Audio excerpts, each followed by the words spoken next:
The channel which clear all the concepts of physics, क्योंकि हम concepts का रट्टा नहीं लगाते, हम कॉन्सेप्ट्स को क्लियर करते हैं। तो आज हम पढ़ने वाले हैं चैप्टर नंबर 11 किरण प्रकाश की का लेक्चर नंबर 7। आज के लेक्चर का अपना टॉपिक होने वाला है प्रकाश के अपवर्तन की घटनाएं। अगर आप लोगों ने प्रकाश का अपवर्तन नहीं पढ़ा है तो इससे जस्ट पहले वाले लेक्चर को देखिए और पढ़िए और उसके बाद में इस लेक्चर को देखिए ताकि अपने सारे फंडे क्लियर हो जाएं। तो चलिए स्टार्ट करते हैं प्रकाश के अपवर्तन की घटनाएं। तो प्रकाश के अपवर्तन की घटनाओं के अंदर सबसे पहली घटना है तारों का टिमटिमाना। ठीक है, अब एक बात देखिए, हम जब तारों को देखते हैं तो ज़्यादातर तारे हमें टिमटिमाते हुए दिखाई नहीं देंगे। कभी कभार एक दो तारा अगर हम उनको बहुत गौर से देखते हैं, बहुत नज़दीक से देखने की कोशिश करते हैं, तब जाके हमें कुछ तारे टिमटिमाते हुए दिखाई देंगे। तो उसका कारण है प्रकाश का अपवर्तन। तो समझते हैं किस प्रकार से अपवर्तन तारों के टिमटिमाने का कारण है। तो मान लेते हैं कि हम यहाँ पे स्थित हैं। तो माना अपने पास में पृथ्वी है, ये रही पृथ्वी, गोल पृथ्वी, और यहाँ पे मैं कहीं पर खड़ा हूँ और मुझे जो तारे दिखाई दे रहे हैं वो टिमटिमाते हुए दिखाई दे रहे हैं। ठीक है, तो यहाँ मैंने मान ली अपनी आँख, ये देखो, ये रही मेरी आँख।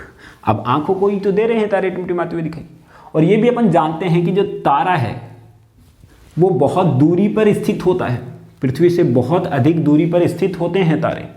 तो पृथ्वी और तारों के मध्य बहुत सारी लेयर्स होती हैं, माध्यम होते हैं। कहीं पर निर्वात होता है, कहीं पर हवा होती है, इस प्रकार से बहुत सारे माध्यम प्राप्त होते हैं। तो मान लिया अपने पास में ये तो है माध्यम 1 जिसका अपवर्तनांक लिया n1, ये है माध्यम 2 जिसका अपवर्तनांक है n2, ये माध्यम 3 जिसका अपवर्तनांक है n3।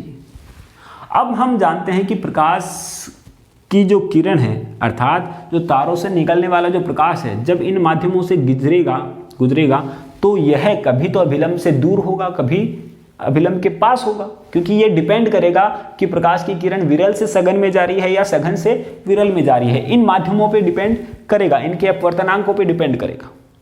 ठीक है, तो यहाँ से कोई प्रकाश की किरण इस प्रकार से जाती है, पहले इधर चली गई, फिर इधर चली गई, फिर इधर चली गई, और इधर से पहुँचती यहाँ तक अपनी आंखों तक पहुँचती है, या इस प्रकार से ये पहुँचती है, टेढ़ी मेढ़ी होकर अपनी आंखों तक पहुँचती है। और अपन जानते हैं कि ये जो माध्यम है इनका अपवर्तनांक बदलता रहता है, क्योंकि इनका घनत्व बदलता रहता है ताप के कारण, सूर्य के कारण इनका घनत्व और ताप बदलता रहता है। तो घनत्व और ताप बदलता रहता है तो n1 का मान भी बदलेगा, n2 का मान भी बदलेगा और n3 का मान भी बदलेगा।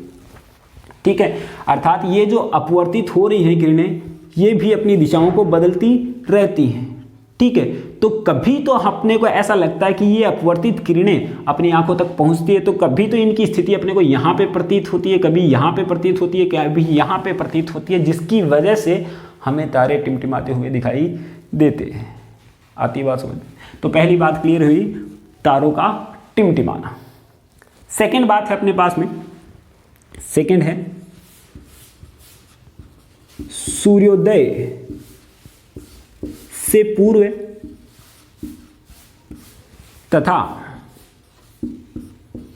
पश्चात सूर्य का दिखाई देना,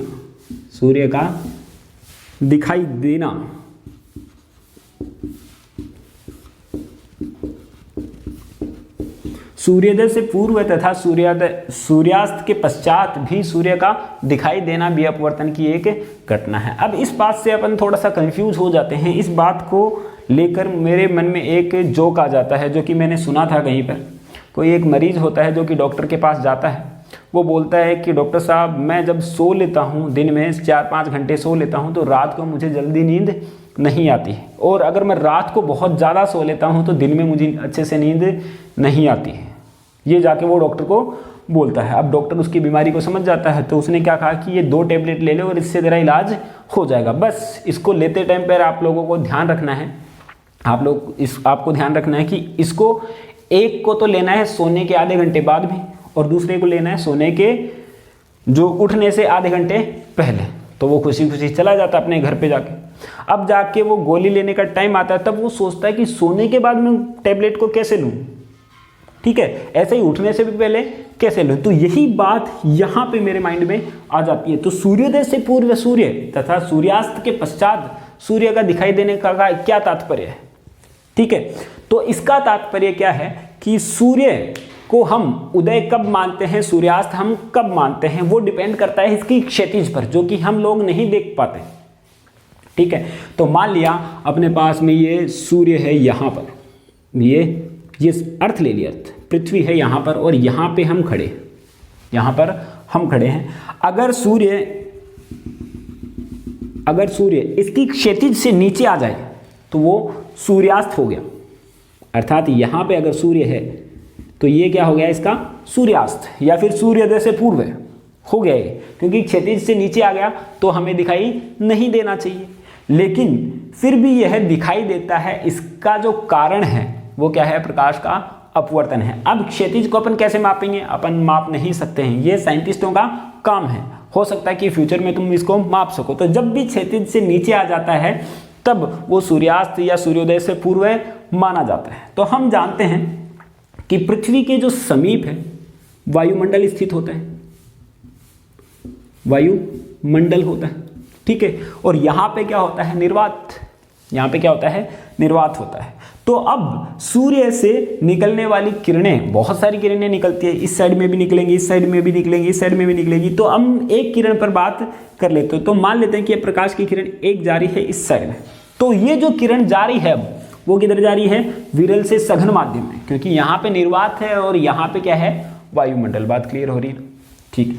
यहाँ पे तो क्या है, निर्वात है और यहाँ पे वायुमंडल है, यानी कि यहाँ पे तो है विरल माध्यम, विरल माध्यम, और ये है सघन माध्यम, सघन माध्यम है। इस साइड से विरल है, इस साइड में सघन है। तो क्या होगा, ये प्रकाश की किरण, ये हुआ इसका अभिलंब, ये हुआ इसका अभिलंब। तो अभिलंब से क्या होगी, विरल से सघन में जाती है तो अभिलंब से दूर हटेगी, यानी कि ये किरण जानी चाहिए थी इस प्रकार से, लेकिन थोड़ी सी टेढ़ी होगी, इस प्रकार से चली जाएगी, ठीक है। इसके पश्चात किरण क्या जाएगी, यहाँ पे मुड़ेगी, यहाँ से मुड़कर वापस यहाँ पे चली जाती है, ठीक है। तो अभिलंब से दूर हटती हटती वो प्रेक्षक की आंखों तक पहुंचती है, और प्रेक्षक की आंखों में इस प्रकार से प्रकाश पहुंचता है यहाँ से, क्योंकि प्रेक्षक तो क्या जानता है कि प्रकाश की किरणें सीधे आती हैं, तो सीधे आकर उसको ऐसा प्रतीत होता है कि सूर्य यहाँ पे दिखाई दे रहा है, ठीक है। तो सूर्य यहाँ है, लेकिन फिर भी उसको यहाँ पे सूर्य दिखाई दे रहा है। यह अपवर्तन की एक घटना है। ये एक काल्पनिक सूर्य है और ये क्या है, वास्तविक सूर्य है,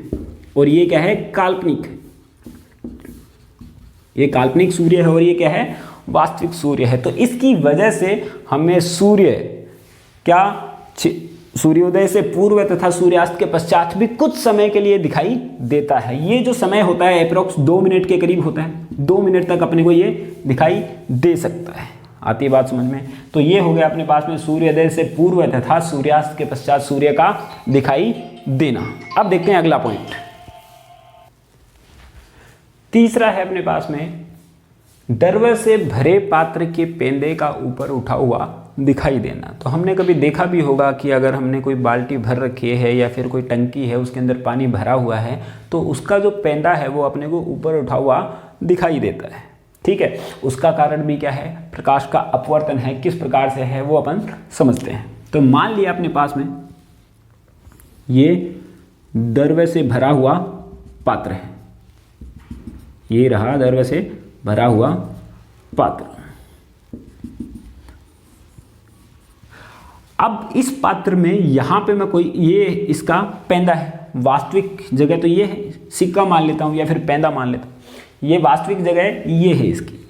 अब यहाँ से इस पेंदे से कुछ प्रकाश की किरणें निकल रही, तो एक किरण तो इस प्रकार से आ रही है तो सीधी बाहर जा रही है, बहुत सारी किरणें निकलती है, अपने को सिर्फ 2 किरणों का प्रयोजन है।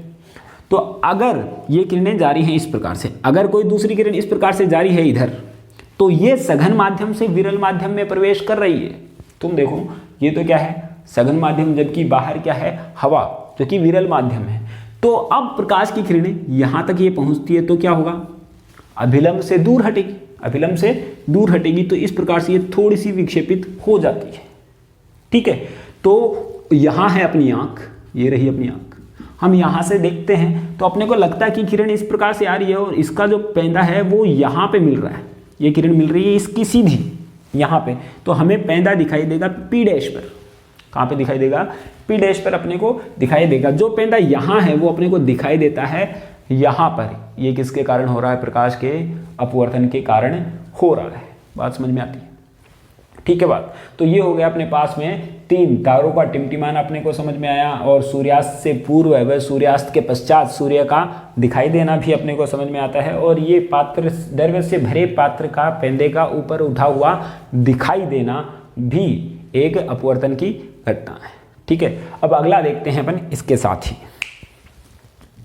कांच की पट्टिका से अपवर्तन या कांच की स्लैब से अपवर्तन। तो चलिए देखते हैं अपन इसके अंदर। तो हम क्या करते हैं, इसके अंदर एक आयताकार कांच की पट्टिका लेते हैं। तो ये रही अपने पास में आयताकार कांच की पट्टिका। ये पॉइंट मैंने ले लिया A, ये B, ये C और ये D, और इस कांच की पट्टिका की मोटाई हमने ले ली T। ठीक है, ये आयताकार पट्टिका है और इसकी मोटाई है T, एक तरीके की जो साबुन होती है उस प्रकार से। ठीक है, कांच की साबुन। तो अब इसके अंदर हम अपवर्तन को समझेंगे। तो मान लिया अपने पास में कोई प्रकाश की किरण आपतित होती है इस जगह पर, ये पारदर्शी माध्यम है, तो ये हुआ माध्यम 1, माध्यम 1, जो कि इसका अपवर्तनांक ले लिया अपन ने N1, जो कि विरल माध्यम है, जो कि है विरल माध्यम या हवा से हम ले रहे हैं। ठीक है, और ये आपतित किरण है, ये हुई आपतित किरण। क्लियर? और ये हो गया इसका अभिलंब। अब ये जो किरण है वो आपतित हो रही है I कोण पर, I कोण पर आपतित हो रही है। तो अब क्या होगा, प्रकाश की किरण विरल माध्यम से सघन माध्यम में जा रही है। ये कौन सा माध्यम है? सघन माध्यम। तो प्रकाश की किरण विरल माध्यम से सघन माध्यम में जा रही है, तो ये जानी चाहिए थी सीधी ऐसे, लेकिन अपन जानते हैं कि अपवर्तन के कारण यह अपनी दिशा विचलित हो जाती है, अपने मूल मार्ग से विचलित हो जाती है, और यही घटना प्रकाश का अपवर्तन कहलाती है। तो अब ये विरल से सघन में जाती है। तो हमने नियम पढ़ा था कि जब भी प्रकाश की किरण विरल माध्यम से सघन माध्यम में प्रवेश करती है तो अभिलंब की ओर थोड़ा सा झुक जाएगी। ठीक है, तो ये अपने पास में झुक गई अभिलंब की ओर। तो ये हुआ, ये किरण है अपने पास में अपवर्तित किरण, अपवर्तित किरण।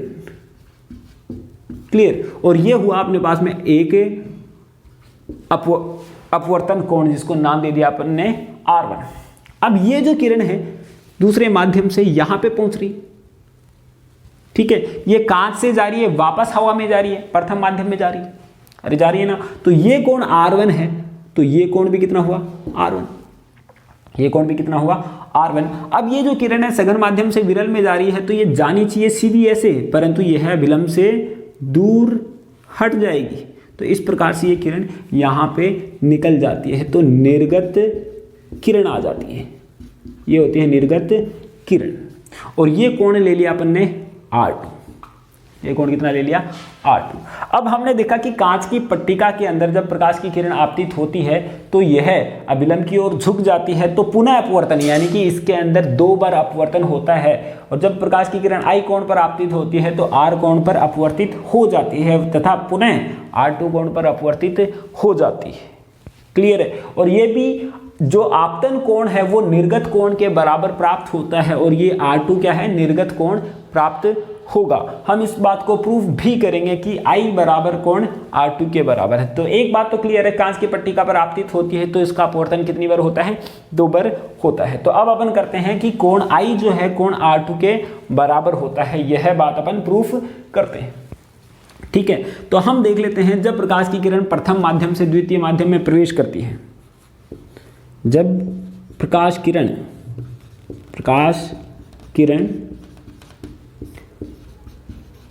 प्रथम माध्यम से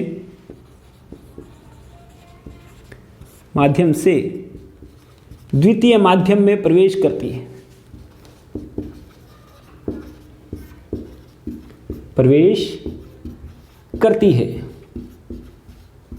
तो आप देखोगे प्रथम माध्यम से विरल से सघन में प्रवेश कर रही है, तो क्या होगा यहाँ पे? स्नेल का नियम लगेगा, क्योंकि अपवर्तन के लिए अपन स्नेल का नियम लगाते हैं। तो हम जानेंगे प्रथम से N1 से N2 में प्रवेश कर रही है, सघन है तो इसका अपवर्तनांक कितना लिया N2, तो कितना आएगा N2 1 बराबर साइन I बटे साइन R1। अरे ये होता है ना स्नेल के नियम से। हम इसको इस प्रकार से भी लिख सकते हैं, ये तो हुआ N2 1 बराबर साइन I बटे साइन R1। हम इसको इस प्रकार से भी लिख सकते हैं N2 बटे N1 बराबर साइन I बटे साइन R1। ये ले लिया समीकरण नंबर 1। अब देखो यहां से इस कोण पर अपवर्तन हो रहा है तो पहले से दूसरे में जा रही है, तो N2 बटे N1 कोण साइन I बटे साइन R की जगह कितना है R1 है। बात आ रही है समझ में? तो ये हुआ अपने पास में।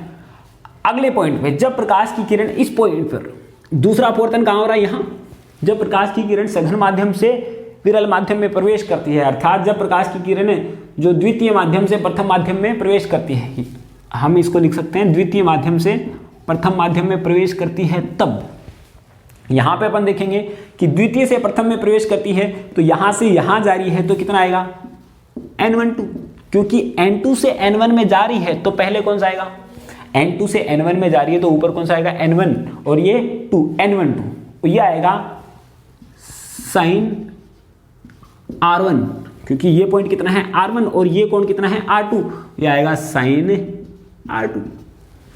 क्लियर बात।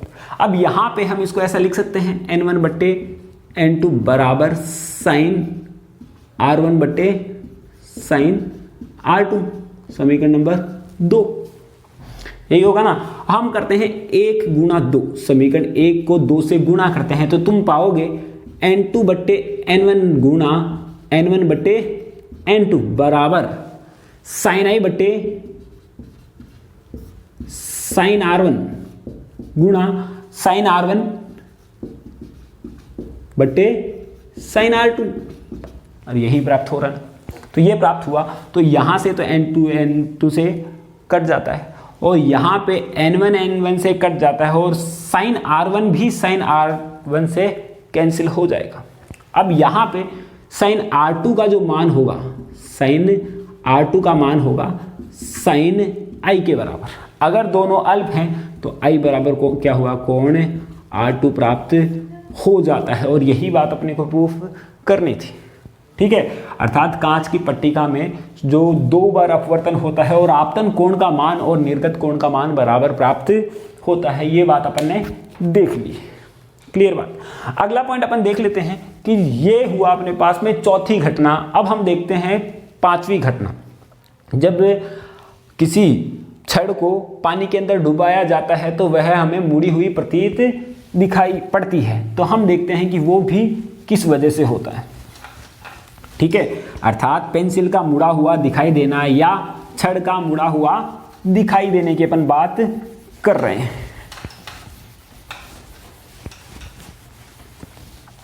देखते हैं पांचवी घटना और आखिरी घटना, छड़ का मुड़ा हुआ दिखाई देना, दिखाई देना।